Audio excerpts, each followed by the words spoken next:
Good to have you with us. I'm Joe Fryer. Savannah is off. We're going to begin with the bridge collapse in Baltimore, where the recovery mission has now turned into a salvage operation. Officials say it is no longer safe for divers to navigate or operate around the debris created by the fallen Francis Scott Key Bridge. The NTSB released new video giving us a closer look at the damage left behind after a cargo ship crashed into the bridge's pillar early Tuesday morning. Divers have recovered the data recorder from the ship. Searchers in the port of Baltimore found 2 victims yesterday who were inside a red pickup when the bridge collapsed. 4 others are presumed dead and are still missing. The investigation into the accident is expected to take up to 2 years. The NTSB chair who's leading the investigation says crews are working to salvage as much as they can. Our entire focus on scene is to collect the perishable evidence. That's documenting the scene, it's taking photographs, it's taking any sort of electronics or components, whatever goes away once the scene is cleaned up. We need to collect that information for our investigation. We have full coverage this hour, including our conversation with a former Navy diving chief to help us better understand the recovery mission. But let's begin with NBC News correspondent Antonia Hilton in Baltimore. Antonia, good morning. So what's the latest on the investigation as this salvage operation gets underway? And what more are we learning about the contents of what was on the ship?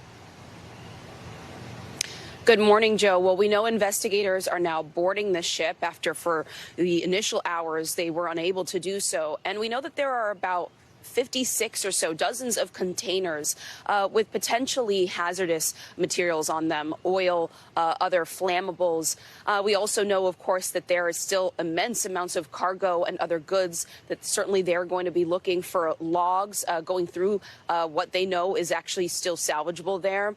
And then we know that they got access to the voyage data recorder. And, you know, that's essentially kind of the black box that you would hear about on an airplane. And what they're going to do is they've already brought it back to a lab, and they're going to use that data to essentially create a play-by-play, a timeline of all that they know about what was happening with and on the ship in the moments leading up to this tragic collision. And you should take a listen to some of the words of the NTSB chair, who has been very clear with reporters here on the ground that this is a very methodical and at times slow information gathering process. Take a look. 56 containers of hazardous materials. That's 764 tons of hazardous materials, mostly corrosives, flammables. Some of the hazmat containers were breached. We have seen sheen on the waterway. The federal, state, and local authorities are aware of that, and they will be in charge of addressing those issues. Officials have been very clear here, Joe, that it is going to take a while, and they're not frankly comfortable at this point giving an exact timeline or estimate about when things like the port might be open or jobs that depend on this area and this local economy will be right back and up to normal. And that's because every step of this is going to be very complicated. The cleanup effort and the information recovery effort, all of what's going to really be a multinational investigation as they coordinate with different corporations and companies involved in just this one vessel here. So the only thing people seem to be very sure of is that we have a long road ahead right now, Joe. And Antonia, let's talk about the victims. 2 were recovered yesterday. Another 2 have been identified. What are we learning about those who lost their lives in this tragedy? Well, we've learned just last night from the governor and other officials right here that they recovered 2 victims in a pickup truck submerged about 25 feet in the water. The victims were Alejandro Hernandez Fuentes, 35 years old, and Dorlian Castillo Cabrera, 26 years old. And NBC News has had the opportunity, and also Telemundo, to speak with family, loved ones, friends of the victims. We've learned that they are men, fathers from places like Guatemala, Honduras, El Salvador, and Mexico, that they came here to build up their families, to contribute to this country and to the community of Baltimore. And, you know, people here have just had an outpouring of love and support for these grieving families. And the immigrant community here has also really stepped up. Organizations that provide them with support, rights, you know, friendships, church, and all the basis of community here. They're trying to step up right now and offer people support, counseling, and just an opportunity to process all of this as really a thanks to their memory and to the service they were providing that night, trying to do repairs on this bridge, something that everyone in this area would benefit from. And people don't want that to be forgotten, Joe. No doubt. Certainly we are thinking of their friends and families as well. Antonia, thank you so much for your reporting this morning. For more, we're joined now by former Navy diving chief, retired Captain Bobby Scully. Thank you so much for joining us. You know, now that this has transitioned from this search and rescue to a salvage recovery mission, what does that mean for search crews? Well, thanks for having me, Joe. And I want to also convey my deepest condolences to the families of the victims. As divers, that's always our priority, is to recover the victims so that the families can get closure. But even though it's switched over to a salvage recovery, I think the divers will still have in the back of their minds that the priority is to bring back those victims. But as it shifts over to the salvage phase, the divers are going to have to switch modes and think about the stability of the debris field and how they're going to start lifting that structure up to the surface. And that's a whole different ballgame. They're going to have to survey the scene and look at the safest way of getting the rigging around that structure and bring it to the surface and get it out of the way. And that's going to take a lot of engineering skills and a different type of diving, shifting from scuba diving, which is allows them to move freely in the water. They'll probably have to bring in surface-applied hard hat diving for protection, possibly underwater cutting, which is a whole different skill set. And then, of course, a lot of topside equipment, cranes and barges. So it's a huge operation. And so many challenges they're facing. How long could this recovery mission take? It's going to take weeks, possibly months. I think back to the large-scale operation that I was involved in, TWA Flight 800. It took us 4 months to get the bulk of the aircraft, although that was deeper water. We're talking relatively shallow here, no deeper than about 50 feet. So the depth of water isn't quite as bad, and the structure is all in one location, and we know where all the structure is. But this is very heavy debris. The concrete and the metal is very heavy, and it's all interconnected. So that's going to pose some problems. So, you know, in my opinion, we're talking at least many weeks, maybe even into some months. Okay. But I'm sure the Unified Command is going to put together a very experienced team, whether it's commercial or government, and get to it as quickly as possible. All right. Bobby Scully, thank you so much for joining us this morning. We appreciate your expertise. My pleasure. Former U.S. Senator and Democratic vice presidential candidate Joe Lieberman has died at the age of 82. His family says that he passed away yesterday after suffering complications from a fall. The four-term Connecticut senator started his career as a centrist Democrat and was the first Jewish American on a presidential ticket, running with Al Gore in 2000. Later, he became an independent, endorsing his friend, Republican John McCain, in his run for the White House in 2008. NBC News congressional correspondent Julie Sirkin is here with us in New York to talk more about the senator's legacy. He is someone who is known as a centrist, a long, complex career. What is he being remembered for most this morning? So many things. I mean, his career in the Senate was 24 years. Like you said, he was the first Jewish member of the Senate. He also was the first Jewish American to be on a presidential ticket as the vice presidential nominee for Al Gore in 2000, and later became actually the first Jewish member again, or American, to run run for president, right? It was unsuccessful 4 years after he was on the Al Gore ticket. But look, his time in the Senate was really transformational. And you could see that by the statements of remembrance yesterday from Republicans and Democrats. He forged partnerships across the aisle. He spoke out in favor of the U.S. invasion in Iraq after 9/11. You know, he really shepherded so many important pieces of legislation. And most recently, he was the public face of the No Labels effort to try and get this unity ticket for 2024. So really, he touched all parts of politics. You know, he could reach across the aisle. Maybe sometimes he could even upset Democrats with things that he said or stances that he took. What were the things that were most important to him, the issues he focused on most? Well, look, he changed, of course, his affiliation to an independent Democrat in 2006, in part because he wasn't supported by the Democratic Party after he, like I said, supported the invasion of Iraq, sided with Republican colleagues like John McCain, Lindsey Graham, his two close friends when he was in the Senate.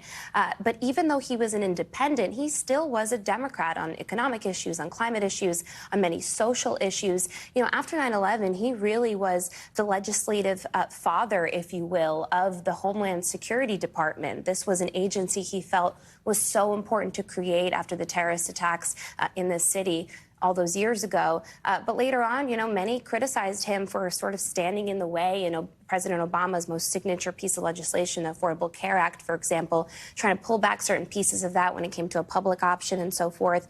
And he angered Democrats as well in 2008 when he endorsed John McCain over Barack Obama, who was a new colleague to him at the time in the Senate.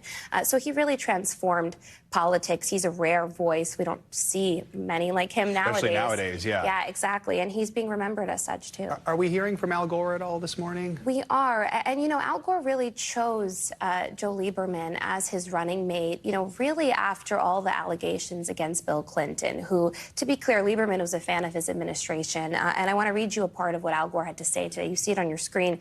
He said, Joe was a man of deep integrity who dedicated his life to serving his country. He was truly a gifted leader whose affable personality and strong will made him a force to be reckoned with. And, you know, Gore chose him because Lieberman was an independent voice. He spoke out very strongly in those allegations against Bill Clinton with Monica Lewinsky, sort of causing a rift with many Democrats, even though he voted not to convict him ultimately in the Senate trial. But he was really an independent voice, and certainly Al Gore saw him as such, too. All right. Julie Sirkin, thank you so much. Good to see you this morning. Thanks for joining us.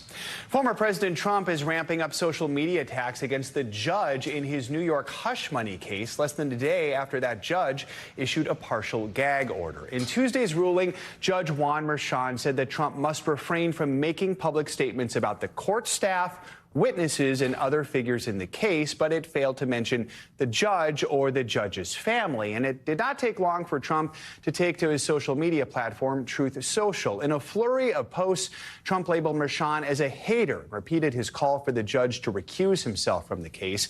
He also took aim at the judge's daughter for working in progressive politics. Trump claimed it is, quote, completely impossible for him to get a fair trial.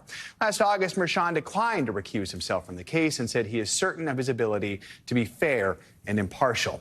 NBC News legal analyst Danny Ceballos joins us now with more on this. So, Danny, Judge Merchan issued this gag order, but it looks like Trump maybe found a loophole, you could say. I mean, tell us about that and just how common is a gag order like this? It's an issue we've talked about a lot over the last few months.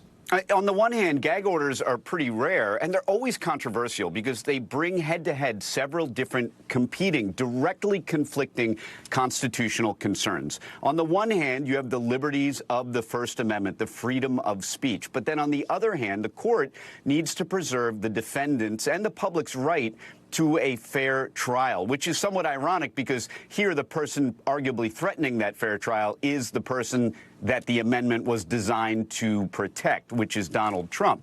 But nevertheless, that's what gag orders do, and that's why they're always controversial, because they're always arguably violating some constitutional concern. And in a case like this, the judge actually did, I think, a wise thing, leaving that loophole, which I think was probably deliberate, because gag orders, the constitutionality of them, depends not only on who you're protecting, but it also depends on who you're targeting. So, for example, lawyers are the easiest to gag because we're officers of the court. We've already kind of consented to that kind of control. On the other hand, members of the press are much harder to gag. Those will almost always be unconstitutional as prior restraint. So do you expect the judge is going to amend the gag order to include himself or include his family, or do you think he's going to say, no, I'm fair game, I'm not going to add myself to this? I don't think so. I think the judge will keep the gag order the way it is, but I think Donald Trump will continue to push the limits. Yes, you could call this a loophole, but I don't think it was accidental. I think the judge deliberately left a carve-out for himself. After all, judges are politicians. They do get scrutinized. But let me just make completely clear. There are two reasons why what Trump is doing is a horrible idea. Number one, you should never criticize judges because I think ethically, at least for a lawyer, it's not right. But number two, it's a horrible idea for your case because you turn the judge against you. And I know a thing or two about annoying judges, so I can tell you it is not a good idea, and I've regretted it every time I've done it myself. I have trouble believing that, Danny. I feel like you have no idea. All of the judges love you. So you mentioned this. There's this issue here. You're balancing safety versus right to free speech and First Amendment rights, especially when the person on trial is a former president who's running for president again. But if Mr. Trump does violate the gag order, what are some of the penalties that could be enforced here? A judge has a number of different remedies. There's this inherent power of the court to control the courtroom and protect people like witnesses and jurors, which is critically important. And that will also go into the factors of whether or not a gag order is valid. So you have everything from a verbal reprimand all the way up to, at the other end of the spectrum, is incarceration. You can find someone in criminal contempt and send them to jail. But I got to tell you something, Joe. No judge wants to try and send Trump to jail for contempt or for violation of a gag order. It would be an administrative nightmare. No judge wants that, and I think Trump knows it, and I think that's why he's pushing the limit. He'll take a $10,000 fine, whatever. It's worth it. It's money well spent in his mind, and I think he's just daring these judges to send him downstairs to the holding cell, and I just don't think any of them would want to do that. I certainly wouldn't if I were a judge. All right. Danny Savalos, appreciate you joining us this morning. Thank you as always. The White House says Israel wants to reschedule a meeting with U.S. officials aimed at discussing Israel's planned ground offensive of Rafah in southern Gaza. Earlier this week, Prime Minister Netanyahu canceled a visit to Washington by a senior Israeli delegation. That's because instead of vetoing a UN Security Council resolution calling for an immediate ceasefire in Gaza and the release of all hostages, the U.S. abstained. The State Department says it hopes to persuade Israel against attacking Rafah, which is home to more than 1 million displaced Palestinians. We do think it's important that that meeting happen. As we've said, we think that the plan that Israel has said it intends to pursue with respect to Rafah is one that would be a mistake, that would have enormous, a terrible impact on the civilian population there and would weaken Israel's security. And we think there's a better way. And we want to have the opportunity to present that better alternative to Israel. Let's bring in NBC News international correspondent Raf Sanchez, who's in Tel Aviv. So, Raf, do we know why Israel is reversing its decision to take part in this meeting? Are U.S. officials hopeful they can still try and stop this ground attack on Rafah? Yeah, Joe, some real whiplash here. Prime Minister Benjamin Netanyahu very publicly canceling this meeting and then quietly trying to get it back on the schedule. Now, he was hosting a couple of Republican senators in Jerusalem yesterday. He spoke to the media. He said he canceled that meeting as a message to Hamas. Now, the logic there, not totally self-evident, but he seems to be saying that he is not going to allow Hamas to wait Israel out diplomatically, wait for Israel to be pushed into a ceasefire by the United States without releasing those hostages. The fact that he is now trying to reschedule this meeting might be an indication that he is concerned about the strains in the U.S.-Israel relationship right now. He may also have called off this meeting partly for domestic political reasons to show that he is standing up to the Biden administration, something that is important to a lot of Netanyahu's right-wing voters. That is the politics. In terms of the substance here, the fact that this meeting looks like it is going to be rescheduled suggests that Israel is going to hold off on any major ground offensive in Rafah, at least until the other side of this meeting. It is not at all clear, though, that American officials are going to be able to dissuade the Israeli government from moving ahead in Rafah. You've heard the Prime Minister say again and again He believes the only way Israel can win this war is to go in on the ground in Rafah in a major way to destroy what he says are 4 Hamas battalions hiding in the city. The goal of the Biden administration is to try to convince him that there is a more surgical, a more targeted approach that Israel can take that will still achieve its objectives, but spare those million-plus civilians sheltering in Gaza. Jeff. So, Raf, even though this ground offensive has not yet started, Israel has been bombing Rafah for months now. Our NBC News team in Gaza did capture video of the latest Israeli airstrike that hit homes there. What more can you tell us about that? And just what is the overall situation right now in Rafah? Yeah, Joe, so you're looking at the aftermath of strikes that happened Tuesday into Wednesday. As you said, Israel has not gone into Rafah on the grounds yet, but it has been bombing intensively for a long time. 11 people were killed in these strikes, according to witnesses who spoke to our unbelievably courageous NBC colleagues who are on the ground in Rafah right now. Part of the reason these strikes are so deadly, Joe, is that several of them happening at night. So people are asleep. There is no time to get out, 3, 4 a.m. in some cases. And also just when you have 1 million+ people packed into Rafah, even if Israel is targeting very surgically, just the chances of civilians being caught up in that bombing is very high. It's also worth saying these strikes happened just about 24 hours or so after the UN Security Council passed that resolution which called for an immediate ceasefire in Gaza. It called for Hamas to immediately and unconditionally release the hostages. And this is just a really grim reminder of how little impact that Security Council resolution is actually having on the ground. Jeff. Raf, I also wanted to ask you about the UN human rights expert on the occupied Palestinian territories. This week she released a report saying that there were reasonable grounds to say that Israel is committing genocide in Gaza. Now she's talking about threats she's receiving. What's going on here? Right. So this is a similar argument to the one you heard South Africa make in front of the International Court of Justice. Basically, when you look at the scale of the civilian casualties, when you look at the scale of the devastation in Gaza, and when you look at some of these statements made by Israeli officials, especially in the early days of the war, talking about cutting off all food and water, this expert is arguing there is a reasonable case that Israel is committing genocide. Take a listen to what she had to say yesterday.